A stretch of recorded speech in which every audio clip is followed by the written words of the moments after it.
Evet, herkes hoş geldi. Gördünüz mü gökkuşağını? Gözüküyor mu telefondan, periskoptan? Bizim gördüğümüz kadar güzel, net. Yunus gel, çabuk gel. Vallahi biz de grubumuzla beraber ağlama duvarının yanından geçiyorduk. Şu an çok enteresan. Bugün sabah aslında montlarımızla çıktık. Çıkarken hava durumuna baktık. Bugün öğleden sonra yağmur gözüküyordu Kudüs'te. Halbuki yağmur hiç yağmadı. Sabahtan beri muhteşem bir güneş var. Biz dedik herhalde hava durumu yanıldı. 5 dakika önce hava çiselemeye başladı.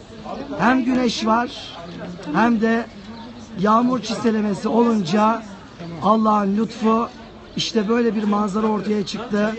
Kartpostallık bir manzara. Gerçekten çok güzel. Gerçekten harika. Evet millet, herkes hazır mı? Herkes geldi mi? Ağlama Duvarı X-Ray'dan geçtiniz mi? Haydi buyurun, takılın peşime. Ağlama duvarına götüreyim sizi bir de. Şöyle ilerleyelim. Gökkuşağı artık iyice azaldı. Şu sol kenarda azıcık bir şey kaldı. Görüyorsunuz. Evet, orada. Demek ki güneş gölge olayı burada. Vallahi. Bugün yalnız sabah cuma namazıyla başladık. Sonra Kıyamet Kilisesi'ne, Hristiyanlığın ortamına girdik. Şimdi ağlama duvarına geldik. Ağlama duvarının oraya gittik. Şimdi Yahudilerin ortamlarında geziyoruz. Her boyu boyadık yani bugün. Şimdi hoş geldiniz. Gökkuşağını gördünüz, çok güzeldi. Ağlama duvarının önüne geldik. Grubuma ben bugün bahsettim, size de bahsedeyim. Burada Kudüs'te kaldığımız otelde, benim kaldığım odanın duvarına böyle bir tablo asmışlar. Tablo ağlama duvarını gösteriyor. Fakat ressam tabloda 2 tane ağlama duvarı yapmış. Yani tabloyu 2'ye bölmüş. Bu tarafında bu ağlama duvarı gözüküyor. Ağlama duvarının arkasında da altın kubbe, yani Kubbetü Sahra gözüküyor. Aynı tablonun ikinci tarafında yine aynı ağlama duvarı var. Ondan sonra onun da üzerinde kocaman bir kapı var. Ya ve arkada Kubbetü Sahra'nın olduğu yere de Herod'un yaptırmış olduğu 2. tapınağın sunak binasını kondurmuşlar. Yani bu tarz hayaller, beklentiler, hedefler ne yazık ki burada otellerin odalarına kadar yansımış. Evet, ağlama duvarındayız. Ben daha evvel Periskop ekibine uzun uzun ağlama duvarını anlattım. Hatta bir ara size şu balkondan bir yayın yapmıştım. Şu balkonun üzerinden. Gördünüz mü oraya bilmiyorum. Aslında bu duvarın özelliği Yahudilerin inandığı gibi Süleyman Mabedi'nden kalmasıyla alakalı bir duvar değil. Süleyman Aleyhisselam'ın mabedinden kalma bir duvar olmadığını Yahudi arkeologlar da biliyorlar. Nedir bu? Bu M.Ö. 30'da bu mukaddes alanı genişletmeyle bu gördüğünüz istinat duvarlarını yapan Herod'un duvarı. 2. mabedin istinat duvarı bu. Mabedin tapınak duvarı bile değil. Zaten görüyorsunuz şuraya kadar toprağın altındaydı 1967'ye kadar. 67'de toprak indirildiği için bu gördüğünüz bölüm tüm çıplaklığıyla ortaya çıktı. Yani istinat duvarını ortaya çıkararak Yahudiler, Museviler burayı kendilerine Kabe edinmiş oldular. Yani bütün mevzu aslında bununla alakalı bir mevzu. Sizi biraz şaşırtayım. Kanuni Sultan Süleyman'ın emriyle Mimar Sinan bu duvarı tamir etti. Mimar Sinan ağlama duvarını tamir mi etti? Evet. Neden? Çünkü bu duvar zarar görürse, bu bir istinat duvarı. Arkadaki toprak bu tarafa doğru akar ve o toprağın tuttuğu yukarıdaki Kıble Camii, Mescid-i Aksa Kıble Camii yıkılır. Kıble Camii'nin hatırına, onun ayakta kalması adına Mimar Sinan Kanuni'nin emriyle Kudüs'e gelmiştir ve bu istinat duvarını tamir etmiştir. Yoksa bu duvar Musevilerin inandığı gibi Hazreti Süleyman'dan kalmış kesinlikle değildir. Bunu bu konuya vakıf birçok sanat tarihçi ve arkeolog net bir şekilde aslında biliyorlar. Ama Musevilerin de bir ortak akıl mekanına ihtiyaçları var. Bizim var. Bizim mükemmel bir ortak akıl mekanımız var. Kabe, Mescid-i Haram. Ama biz istifade edemiyoruz, o ayrı. Onlar sadece şu duvardan gerçekten hakkıyla istifade edebiliyorlar.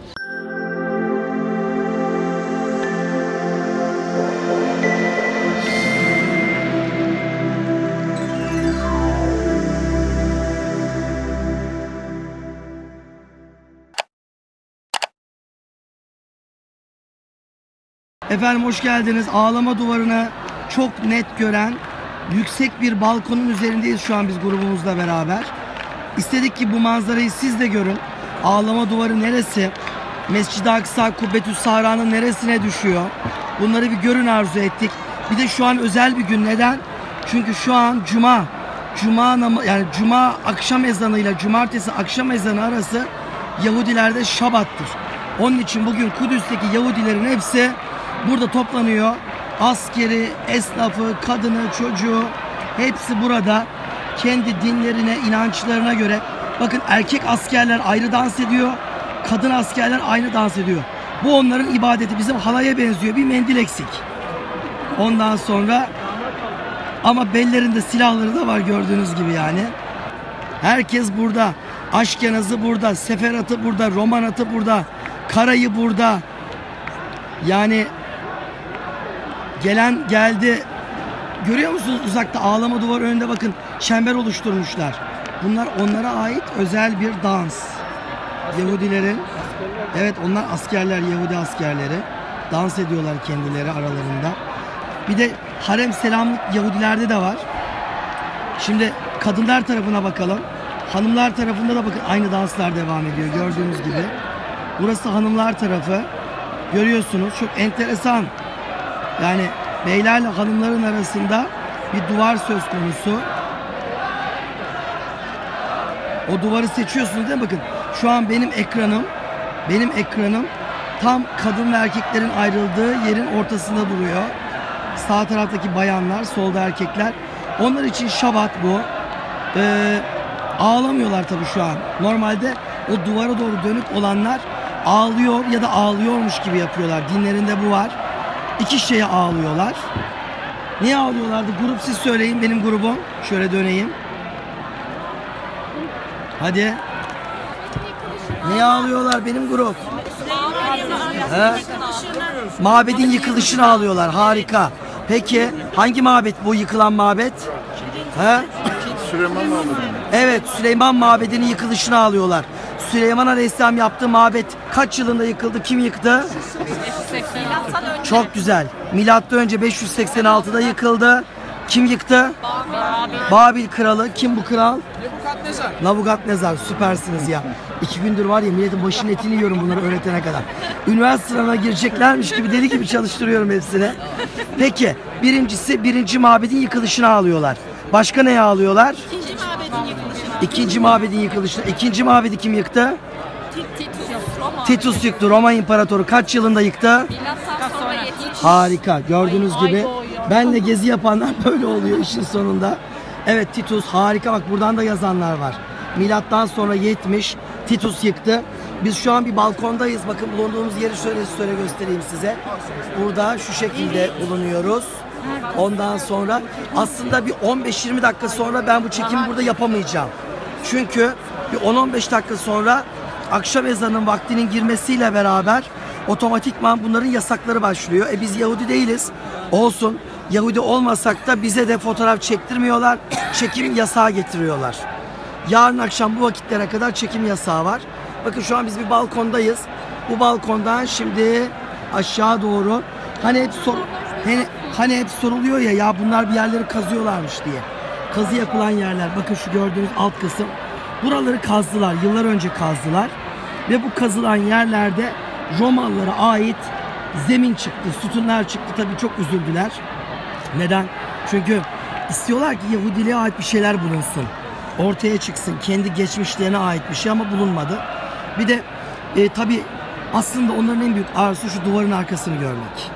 O duvar neresi? Şu görmüş olduğunuz duvar. Duvarın arkası neresi? Mescid-i Aksa. Bakın Kubbetü's Sahra'yı görüyoruz orada. Kubbetü's Sahra.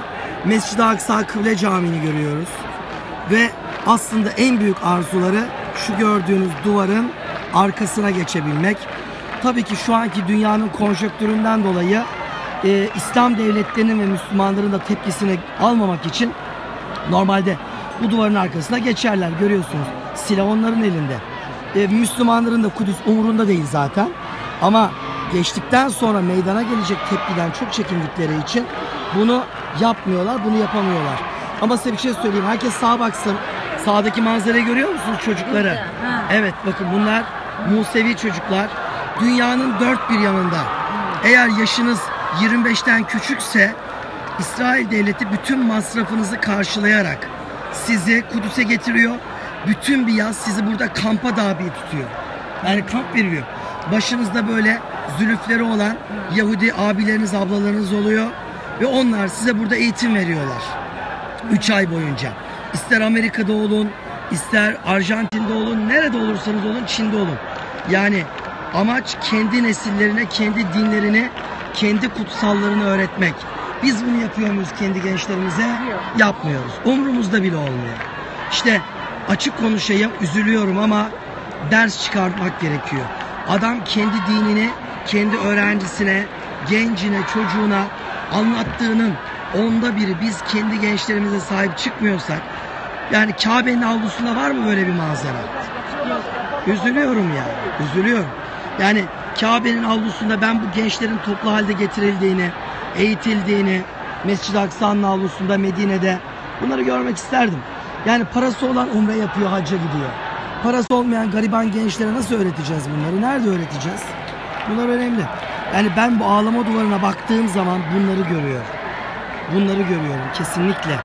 Evet, bu arada gerçekten bakın şu an beni dünyanın dört bir yanından takip eden siz kıymetli takipçilerim, lütfen buralara gelin. Çok şanslısınız. Adamlar duvarın ötesine geçemiyorlar. Siz geçebiliyorsunuz. Biz şimdi grubumuzla birazdan 5 dakika 10 dakika sonra duvarın arkasına geçeceğiz. Canımızın istediği gibi avluda istediğimiz gibi gezeceğiz. Canımız isteyecek namazımızı burada kılacağız. Canımız isteyecek namazı orada kılacağız. Dolaşacağız. İstediğimiz kadar duracağız. Bu büyük bir nimet. Bu nimetin farkında olmak lazım. Yarın giremeyebiliriz. Onlar giremiyor. Onun için lütfen buralara gelmek, görmek icap ediyor. Ben birkaç şey daha anlatayım, çok uzatmayayım. Şimdi herkes ağlama duvarına baksın. Ağlama duvarı biz Müslümanlara göre Burak duvarı. Peygamber Efendimiz Aleyhisselatü Vesselam mübarek Burak'ını tam buraya bağlamış. Arkada Burak Mescidi var, tam arkada.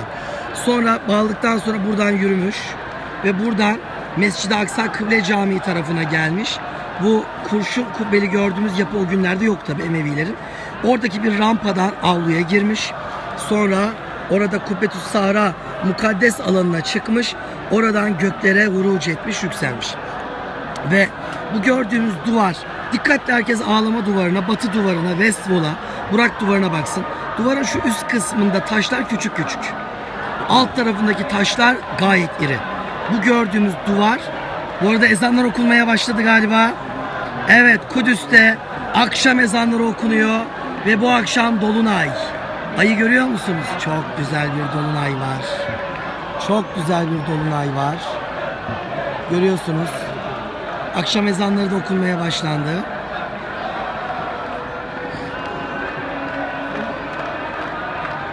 Şimdi adam bu ezandan rahatsız oluyor tabi. Ben burada ağlama duvarında cuma akşamı Şabat'ın başlangıcını yaparken tepemde ezan okuyorlar diyor ama kusura bakmasınlar. Çünkü onlar burada yokken yaklaşık 1500 sene boyunca Müslümanlar buradaydılar. Burayı yönettiler ve bu ezanlar burada okunacak. Biz Müslümanlar güçlü, kuvvetli ve duyarlı olduğumuz müddetçe biz uyur ve unutursak ezanlardan susacak elbet. Susmaması için bilinçli olmak durumundayız. Bu çok önemli. Bakın bu adamlara şu duvarın önünde ağlama, ibadet etme iznini bile veren sizin dedeleriniz. Kanuni Sultan Süleyman verdi. Kanuni'ye geliyorlar ve diyorlar ki biz hareme girip ibadet etmek istiyoruz. Harem dediğimiz Mescid-i Aksa alanı. Kanuni Sultan Süleyman Müslüman olursanız izin veririm diyor. Girin ibadetinizi yapın diyor. Olmaz diyorlar. Müslüman olmazsanız içeriye sokamam. İçerisi harem bölgesi diyor. O zaman ama duvarın önünü size tahsis edebilirim. Burada ibadetlerinizi yapabilirsiniz diyor. O zaman bu duvar böyle kocaman bir duvar değil. Duvar şu kadarcık bir duvar. Bakın şu gördüğünüz yer sadece. Altı boş. Yani altı toprakla dolu. Şuradan itibaren toprak böyle geliyor. Nereye? Şu benim bulunduğum balkona kadar, şuraya kadar geliyor. Ve 1967 savaşında burayı ele geçirdiklerinde bu toprak zemini olduğu gibi kaldırıyorlar. O zaman bu toprağın olduğu bu alanda bir Fas köyü var. Morakanlar köyü. Bu Fasları da buraya Salahaddin Eyyubi yerleştirmiş. Salahaddin Eyyubi. Neden? yarın öbür gün bu ağlama duvarı önünde hani buralara gelip giden Yahudiler burada bir sıkıntı meydana getirmesin. Faslılar çünkü biliyorsunuz berberi bir kavimdir. Çok serttirler. Onları yerleştiriyor buraya. Ve tabi 67 Savaşı'nı Yahudiler kazanıp da onları buradan uzaklaştırınca toprağa bütün evlerini yıkıyorlar. Hatta şu gördüğümüz yerde medrese, bir İslami medrese vardı tam şurada. Ve şurada da tarihi 2 cami vardı. Eski fotoğraflarda görüyoruz. Onlar da kaldırılıyor. Ve bu gördüğünüz yeri bu şekilde kendilerine, tabir yanlış olmasın, bir Kabe ediniyorlar. Yani Yahudilik için bir ortak akıl mekanı haline getiriyorlar burayı, bu görmüş olduğumuz mekanda Yahudiler. Bu rampanın ne olduğunu merak edenleriniz vardır. Bu gördüğünüz yer Faslılar Kapısı. Şu kapı Faslılar Kapısı. Toprağın seviyesi buraya kadar geliyordu, tam kapının hizasına. Bütün toprak kalkıldı, aşağı kadar indiler. Acaba Hazreti Süleyman dönemine ait bir kalıntı, bir sinagog izi bir şey bulabilir miyiz? Hiçbir şey bulamadılar. Buldukları tek şey şu gördüğünüz zemindeki Romalılara ait şehir zeminiydi. Yani Hadrian'ın kurduğu şehre ait bir zemindi burası. Bunu görmüş, bunu bulmuş oldular burada. Evet. Mescid-i Aksa'da, Kubbetü's Sahra'da akşam ezanları okunuyor. Ezanlar bizi Mescid-i Aksa'ya, kutsal alana çağırıyor. Mukaddes kayanın üzerinde. Hadi gelin akşam namazını farklı bir şey yapalım. Mescid-i Aksa'da kıldık. Burada kıldınız değil mi? Gelin bu kez Kubbetü's Sahra'ya gidelim. Mukaddes kayanın, muallak kayasının üzerinde, hatta mağaranın altında kılın akşam namazınızı. Ve bu Yahudi toplulukları giremiyor. Biz girebiliyoruz. Gelin girelim içeriye ve akşam ezanlarının davetiyle namazlarımızı orada kılmış olalım.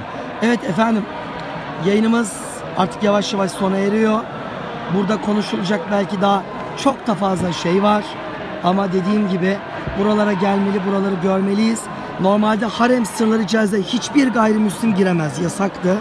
Fakat son yıllarda hafta içi gündüzleri turistleri, Hristiyan ya da Musevi turistleri buradan içeriye sokup buradan avluyu gezdiriyorlar ve Müslümanlar seslerini çıkaramıyorlar. Evet, böyle bir manzara da burada söz konusu. Efendim çok teşekkür ederiz bize eşlik ettiğiniz için. Kudüs'ten Cuma gününün o mübarek akşam ezanları eşliğinde Mescid-i Aksa ve Kubbetü's Sahra'nın bulunduğu o mukaddes alanda ağlama duvarı önünden Yahudilerin Şabat'ının başladığı bu önemli anlardan sizlere selamlarımızı gönderiyoruz. Biz Mescid-i Aksa'ya akşam namazına gidiyoruz. Keşke yanımızda olsaydınız, bize eşlik edebilseydiniz. Kudüs'ten selamlar, saygılar.